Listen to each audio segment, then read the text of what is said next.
जम्मू कश्मीर सरकार में दिखेगा हिंदुओं का दम। हिंदुओं के बिना सरकार नहीं बना पाएंगे अब्दुल्ला। कौन है वो 3 हिंदू जिसके साथ बनेगी सरकार? नमस्कार, आप देख रहे हैं एनएमएफ न्यूज। मैं आपके साथ शबनम। हिंदुस्तान का ताज कहे जाने वाले जिस जम्मू कश्मीर का राजा कभी हिंदू हुआ करता था, उस जम्मू कश्मीर को आज 2 हिस्सों में बांट कर देखा जाता है। एक हिस्सा कश्मीर और दूसरा हिस्सा जम्मू। कश्मीर के बारे में तो कहा जाता है यहाँ ज्यादातर आबादी मुसलमानों की है जो बीजेपी को पसंद नहीं करती, इसलिए बीजेपी के खाते में एक भी सीट यहाँ से नहीं आई है। तो वहीं जम्मू के बारे में कहते हैं कि हिंदू बहुल्य क्षेत्र है, इसलिए बीजेपी ने सभी 29 सीटें भी इसी जम्मू क्षेत्र से जीती हैं। लेकिन इसके बावजूद 3 हिंदू विधायक ऐसे हैं जिनके बिना जम्मू कश्मीर में उमर अब्दुल्ला सरकार नहीं बना सकते।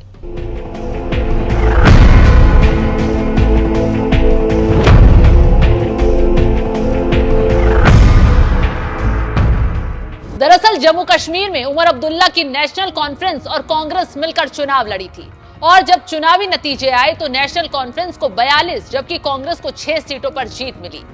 यानी जम्मू कश्मीर की जनता ने इस गठबंधन को पूर्ण बहुमत दे दिया और अब सरकार बनाने की जोर शोर से तैयारी चल रही है।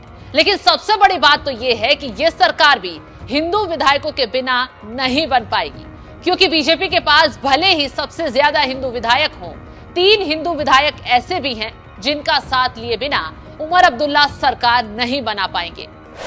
पहला हिंदू विधायक सुरेंद्र चौधरी। दरअसल नेशनल कॉन्फ्रेंस ने विधानसभा चुनाव में हिंदू उम्मीदवारों को भी टिकट दिया था, जिसमें से एक नाम सुरेंद्र चौधरी का भी है, जिन्हें नेशनल कॉन्फ्रेंस ने जम्मू कश्मीर के बीजेपी प्रदेश अध्यक्ष रविंद्र रैना के खिलाफ नौशेरा से टिकट दिया था। और जब नतीजे आए तो एनसी उम्मीदवार सुरेंद्र चौधरी ने रविंद्र रैना को हरा दिया।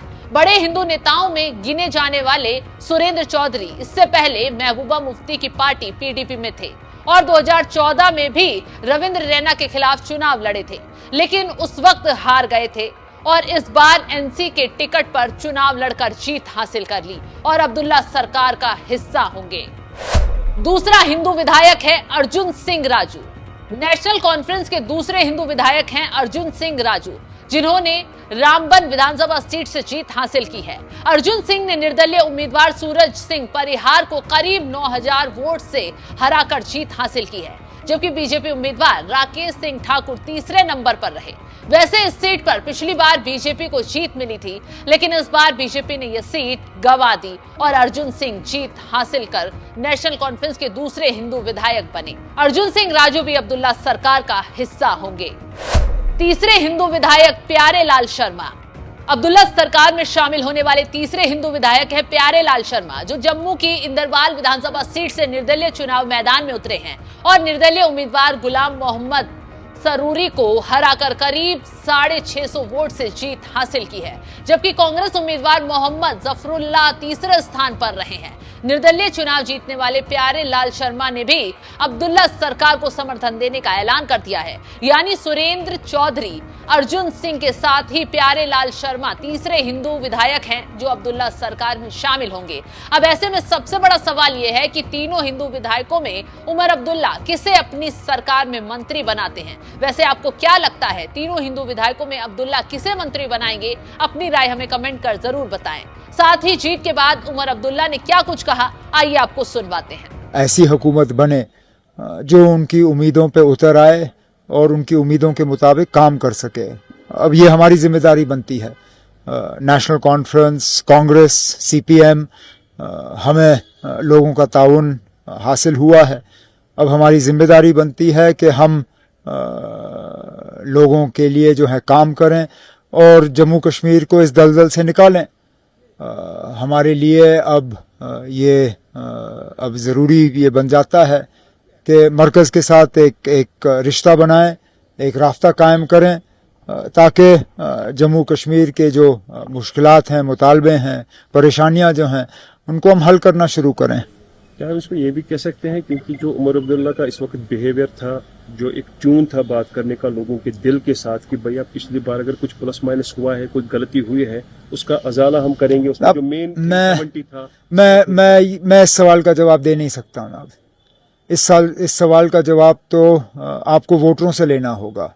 मैं तो सिर्फ यही कह सकता हूं कि मुझे इस बात का एहसास है कि हमें शायद ऐसे लोगों से भी वोट हासिल हुए हैं जिन्होंने जिंदगी में कभी वोट डाला नहीं होगा, और अब हमारी जिम्मेदारी बनती है कि हम इन लोगों को जो है ये अपने काम के जरिए दिखाएं कि उनका वोट जाया नहीं हुआ और उन्होंने वोट दिया तो सही किया। पीडीपी ने भी स्टेटहुड की बात की है, 370 की बात की है, वही बात नेशनल कॉन्फ्रेंस भी करता रहा है, लेकिन एक अलग ही वेव देखने को मिली। कोई खास रीजन? जबकि अब मैं पीडीपी और पीडीपी की परफॉर्मेंस के बारे में कुछ नहीं कह सकता हूं। वो तो पीडीपी को अपने इलेक्शन के नतीजों के बारे में बात करना होगा। मैं तो सिर्फ यही कह सकता हूं कि नेशनल कॉन्फ्रेंस को उम्मीद से ज्यादा सीटें मिली हैं और हमारी जिम्मेदारियां बढ़ गई हैं। जेलों से लोगों को निकाला गया, जमात इस्लामी को आगे किया गया, लेकिन अब यहाँ वोटों को तकसीम करने में कोई कोशिश जो है नहीं छोड़ी गई, कोई कमी नहीं रखी। आपने खुद कहा लोगों को जेल से निकाला गया, वो आज कहाँ है? जिन लोगों ने पार्लिमानी इलेक्शन के बाद अपने आप को बहुत बड़े लीडर समझना शुरू किया, आज वो कहीं नहीं है। यहाँ ऐसी ताकतें मैदान में उतर आई जिन्होंने 30-35 साल जम्मू कश्मीर को हिंदुस्तान से अलग करने की बात की। आज बिना उस 35 साल का जवाब देखते हुए वो सीधा इलेक्शन के मैदान में कूद गए। अरे इसी चीज के लिए तो शेख मोहम्मद अब्दुल्ला को गाली देते थे। आज लोग उनसे क्या उम्मीद करें? उन्होंने क्या हासिल किया जम्मू कश्मीर के लिए? तबाही और बर्बादी के अलावा जहां क्या मिला?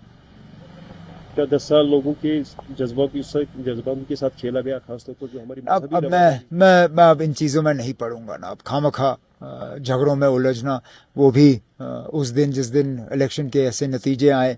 अब कोशिश तो यही की जाएगी कि सबको मिलके हम जो है आगे बढ़ें।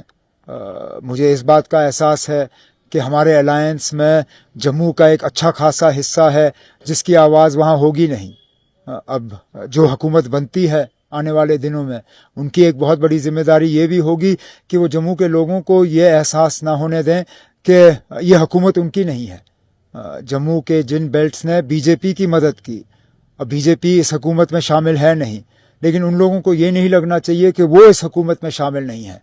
जो भी कल परसों जम्मू कश्मीर का मुख्यमंत्री बनता है, वजीर आला बनता है, उनकी एक बहुत बड़ी जिम्मेदारी ये होगी कि जम्मू के लोगों को एक सेंस ऑफ बिलोंगिंग मिलना चाहिए। उन्हें लगना चाहिए कि ये भी उनकी हुकूमत है जिस तरह ये कश्मीर के लोगों की हुकूमत है। एक खास बात आपने खुद कही, कोई कसर बाकी नहीं रखी गई, 3 बराबर, खासतौर पर नेशनल कॉन्फ्रेंस, खानदानी राज। लेकिन जो लोगों ने जवाब दे दिया है, इसको देखकर अब कितना ज्यादा स्ट्रेस देना पड़ेगा नेशनल कॉन्फ्रेंस को, जो हमारा स्टेटहुड है। हम कुछ नहीं कहेंगे ना। मैंने हमेशा ये कहा है, आखिरकार लोग मालिक हैं, हम खादिम हैं। ये खानदानी राज वाली बात ये तो लोग तय करते हैं ना। हम अपने आप को लोगों के ऊपर नहीं ठोसते। लोग फैसला करते हैं कि क्या वो हमें पसंद करते हैं या नहीं। 2 महीने पहले मैं इलेक्शन हारा, आज मैं इलेक्शन जीता, मैं वही शख्स हूं, उसी खानदान से ताल्लुक रखता हूं। मेरी सियासत में कोई बदलाव नहीं आया, लेकिन 2 महीने पहले मैं हारा, आज मैं जीता। लोग मालिक हैं ना। अब हमें इस बात, हम जो हुक्मरान हैं, हम जो सियासतदान हैं, हम भूल जाते हैं। हमें लगता है कि हम बड़ी तोप चीज हैं, हम ही 30 मार खान हैं। लेकिन ये ख्याल जो है ये गलत है।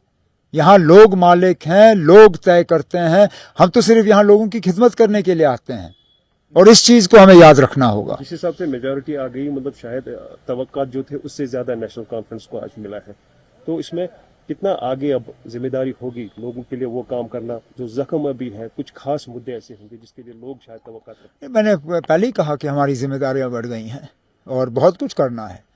कुछ चीजें ऐसी हैं जो हम यूटी की हैसियत से भी कर सकते हैं, कुछ चीजें ऐसी होंगी जिनके लिए हमें रियासत के दर्जे का इंतजार करना होगा। लेकिन उम्मीद की जाती है कि ज्यादा इंतजार नहीं करना होगा। जो टारगेट मिला है, आपको लगता है अगर कोalition भी नहीं होती तब भी शायद एनसी आ गया? क्यों खामखा मुझे झगड़े में डाल रहे हो? अब क्या हम और सीटें जीत सकते थे या हमें जीतना चाहिए था? क्यों नहीं ना। हम 50 पे रुके, 60 पे रुक सकते थे, 70 पे रुक सकते थे। लेकिन जितने मिले मैं उन सब एक एक सीट के लिए शुक्रगुजार हूं।